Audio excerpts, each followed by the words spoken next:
In this tutorial, we're going to review how holidays work in the Kronos Timekeeper system. We're going to have a general overview of how holidays work, and then we'll be looking at specific scenarios for non-exempt and exempt employees. And then we'll talk about there's a specific genie you can use to audit for these scenarios. And finally, we'll talk about some resources. So first of all, the first question, who gets holidays? 12-month employees, regular, full, and part-time employees get holidays.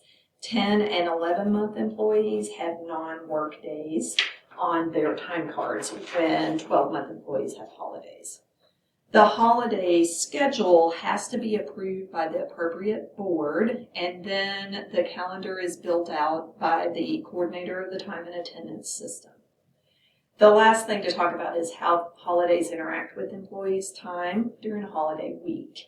You'll see holiday leave time as a line item on the totals tab. It does not contribute to base pay for the week because it's not time worked. If a non-exempt employee works on the holiday itself, their holiday leave time is decreased by the amount of time worked. And then the time worked does contribute to the employee's base pay, and a holiday payout line gets created on the time card. So we're going to start with non-exempt employees because they're the ones who tend to have the most need for time card edits during a holiday week.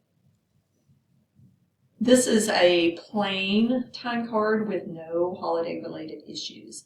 The employee took the holiday on Monday the 18th, then worked their normal schedule the rest of the week.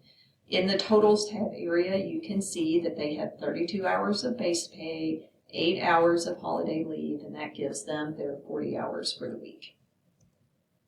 Now, our first scenario is the non-exempt employee who works on the holiday itself. This is relatively easy because it doesn't require the timekeeper or supervisor to do anything. The system, because they're logging time on the holiday, automatically creates a holiday payout.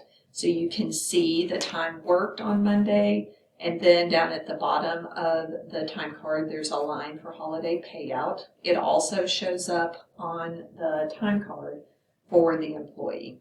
I will point out that the period column is deceptive in a holiday week because usually it's a nice tool for adding up the amount of time worked in a week, but what it's really doing is providing a running total of all items on the time card. So in a holiday week where there might be holiday payouts or holiday flex, it is just reflecting everything on the time card.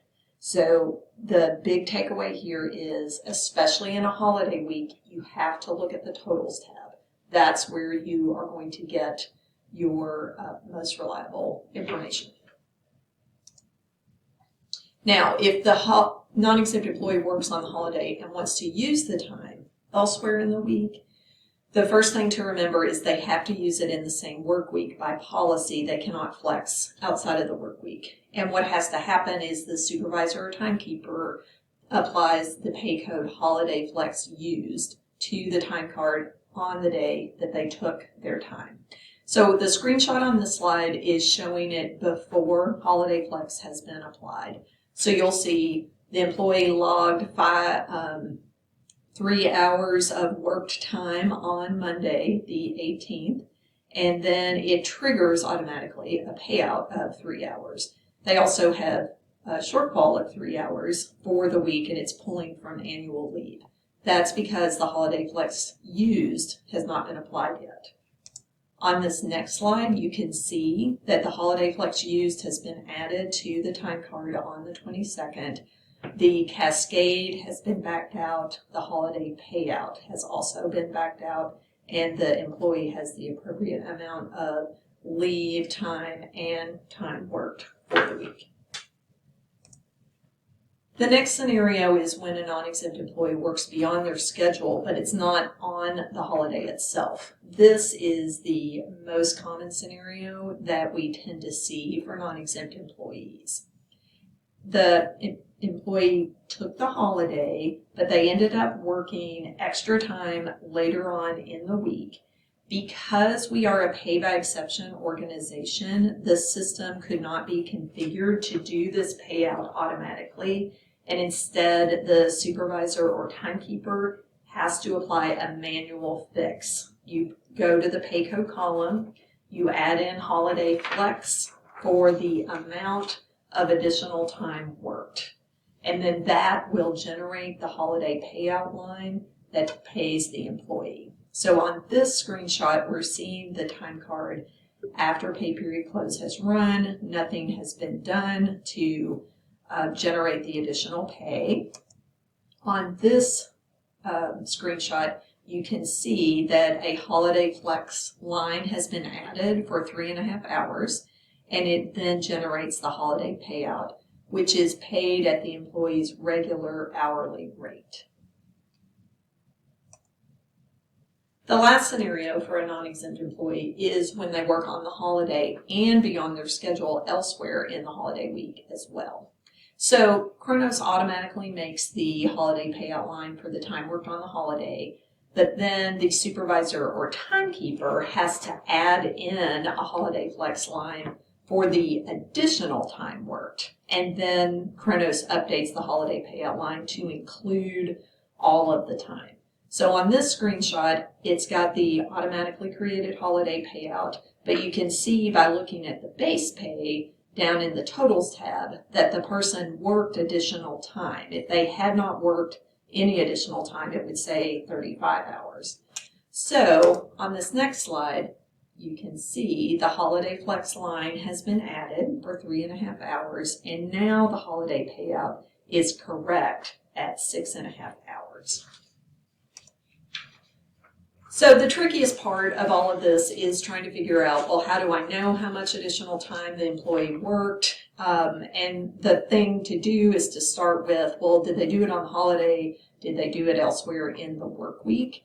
If it's elsewhere in the work week, you have a couple of ways to go through figuring that out. You can look at the base pay amount in the totals tab, or you can look at each day on the time card and figure out, okay, if their standard day is 8 hours, then how much time beyond that did they work? Either method is fine. It's just a personal preference for how you do it. Here's a little visual iteration of that in sort of a flowchart format if a visual interpretation is easier for you to follow. Now we're going to switch over and talk about exempt employees. Generally speaking, they need less attention because they are not logging their time in and out each day. So here's an exempt time card with no changes needed. They took the holiday, and that's really all there is to it for them. If an exempt employee, by agreement with their supervisor, decides to work on the holiday, then the supervisor or timekeeper is going to move the holiday hours to the holiday flex bucket for that employee to use. And this screenshot shows the move amount window and the information that they would need to complete in order for that to happen. Once that's been done, when the exempt employee wants to use the holiday time on another day, the supervisor or timekeeper applies holiday flex on the day in question, removes their default in and out punches, and that will take care of it. The important thing to note for exempt employees is that they do their leave in full day increments, and holiday leave like this has to be used before the end of the fiscal year, because at the end of the fiscal year it's automatically removed from the system because that's part of our policy. Finally, let's talk about this total hours transportation genie. It's a nice way to identify potential issues. Despite the name, anybody can use it. It is listed along with the other genies on the Manage My Department page.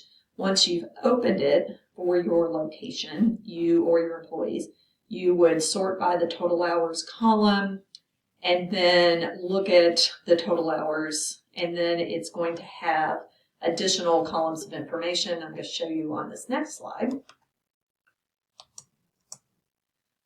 So this is a sample that we ran, and You can see here this first employee, Lauren Hawkins, her total hours for the week were 45, and she did take her holiday. She's got 8 hours of holiday, but her base pay is $37.45. So that's how you can look and see, oh, here's somebody who's going to need some attention. And because it's one of these genies, you can just double click on the person's name to open their time card. Last slide here is some resources for your use. All of these things live on the Documentation Center. There's an SOP, there's a one-page cheat sheet, and there's several additional videos in addition to this tutorial. And the last thing I would say is if you have additional questions, please be sure to contact the appropriate time account for your division. Thank you.